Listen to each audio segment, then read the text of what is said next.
morning and welcome. This is the Breakfast Rundown on TV1. I'm Therunee Karunaratne. We're coming to you live and direct from our Newsfirst studios here in Colombo. Well, last night, all eyes were on the United States of America. The entire world was watching this one inauguration that could literally change the future of the world, as it was none other than the inauguration of the 47th President of the United States of America. President Donald Trump was sworn in last night in the rotunda of the US Capitol building. So what exactly awaits the United States from this point onwards? We are ready to hear it from President Trump himself this morning. And of course, when it comes to local news, we cannot forget about the weather. We have the very latest coming in that regard as well. Stay tuned with us. We have all the news in detail. Let's move on to the top story for this morning, which is, of course, concerning the inauguration of President Trump last night. US President-elect Donald Trump was sworn in, the 47th President of the United States of America, at the Capitol Rotunda, marking a political comeback after being convicted with felonies. The ceremony usually takes place on a specially built stage in front of the US Capitol building, with VIP guests on the platform and thousands watching from the mall. But a forecast of freezing temperatures prompted a decision to move the ceremony to the insides of the Capitol Rotunda. Trump supporters who had traveled to the Capitol to see the ceremony had flocked to the Capital One Arena to watch it being streamed live on big screens. Guests at the inauguration ceremony in the rotunda of the Capitol building included former presidents, foreign dignitaries, Trump's family and his picks for the new administration. Let's take a look at what happened at this inauguration ceremony. Please raise your right hand and repeat after me. I, Donald John Trump, do solemnly swear. I, Donald John Trump, do solemnly swear. That I will faithfully execute. That I will faithfully execute. The office of President of the United States. The office of President of the United States. And will, to the best of my ability. And will, to the best of my ability. Preserve, protect, and defend. Preserve, protect, and defend. The Constitution of the United States. The Constitution of the United States. So help me God. So help me God. Congratulations, Mr. President.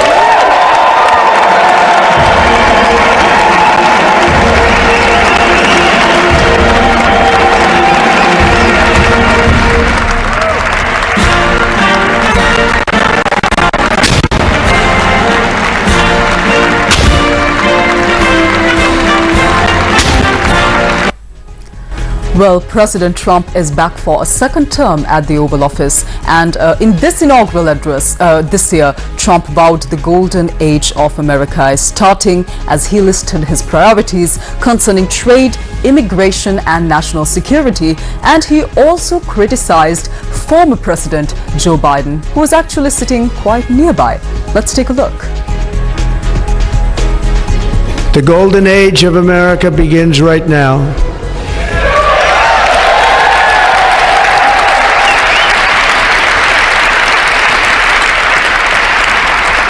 From this day forward, our country will flourish and be respected again all over the world. We will be the envy of every nation, and we will not allow ourselves to be taken advantage of any longer.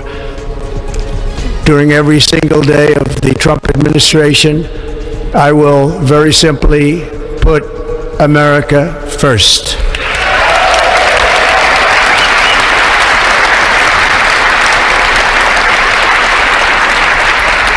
Our sovereignty will be reclaimed. Our safety will be restored. The scales of justice will be rebalanced. The vicious, violent, and unfair weaponization of the Justice Department and our government will end.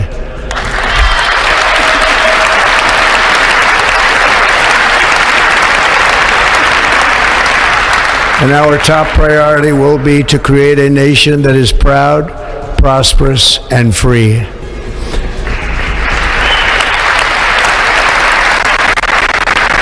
America will soon be greater, stronger, and far more exceptional than ever before. Well, following his inauguration ceremony, the 47th president of the US, Donald Trump, later addressed his thousands of supporters who were rallied near the Capital One Arena in Washington, D.C., where he signed the first orders of his second term at the White House. Among the plans he highlighted was his insistence that the whole cabinet would have to marshal every hour to bring down inflation. And just how, he was not saying. However, he also said that he would sign measures to end the weaponization of the justice system, as he said, something he believes he has been a victim of for many years. He also signed 9 items in all, including a document withdrawing the US from the Paris Climate Treaty, which he did before the beginning of his first term. He is also planning to pardon non-violent January 6th defendants and commute the sentences of others. Trump is also set to declare a national emergency along the US-Mexico border, declare drug cartels as terrorists, and also scrap government diversity programs. Tech billionaires, cabinet nominees, and former presidents were all at the swearing-in ceremony in the rotunda of the US Capitol. Hours before the change in US leadership, Joe Biden issued pardons for General Mark Milley, Dr. Anthony Fauci, and members of Congress who served on the committee investigating the 6th of January. He also issued preemptive pardons for his brothers, his sister, and their spouses.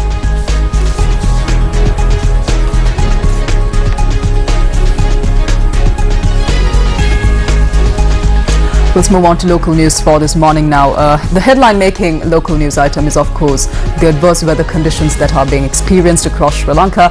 15 districts have been affected. Thousands of people have been moved to safe locations as well. The Department of Irrigation says that the Malbatu Oya is still at a major flood level.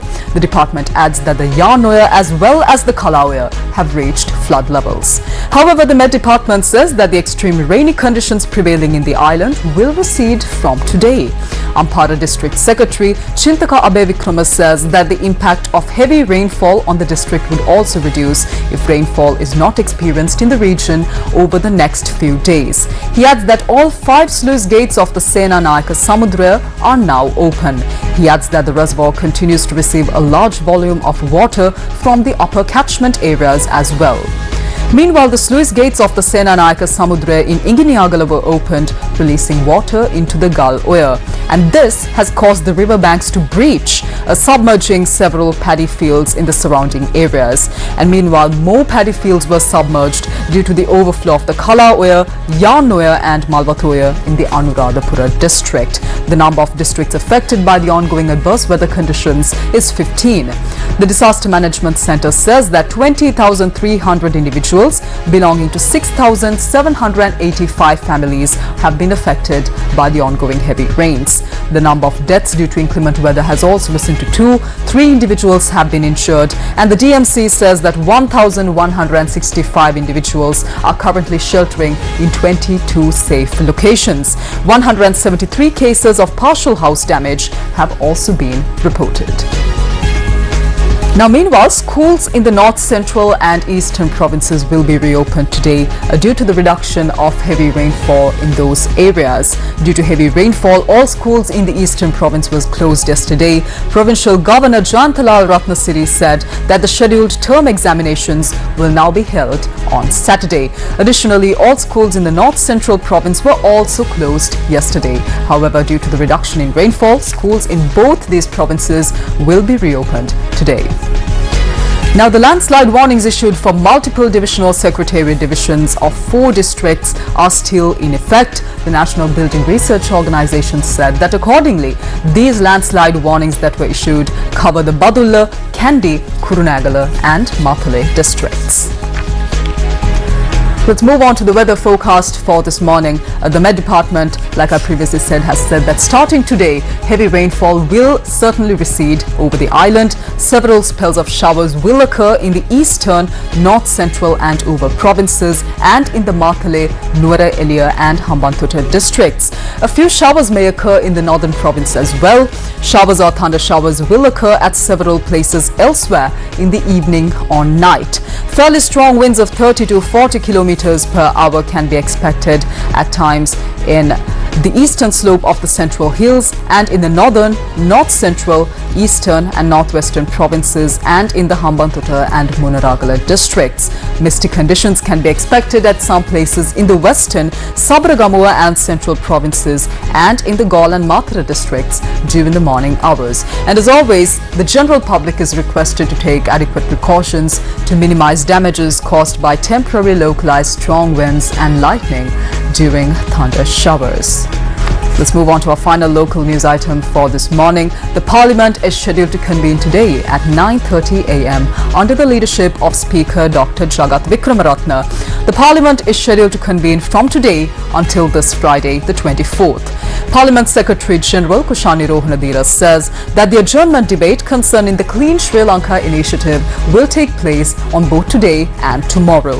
On Thursday, discussions will be held regarding regulations under the Import and Export Control Act, amendments of the Customs Ordinance and the Ports and Airports Development Levy Act. Friday will be entirely dedicated to the tabling of condolence motions for deceased former members of Parliament. Well, with that, we wrap up today's edition of the Breakfast Rundown on TV1. I'm Therunee Karunaratne. Do join us once again at 7 a.m. right here on TV1 for the very latest tomorrow as well. Until then, take care. Have a wonderful day ahead.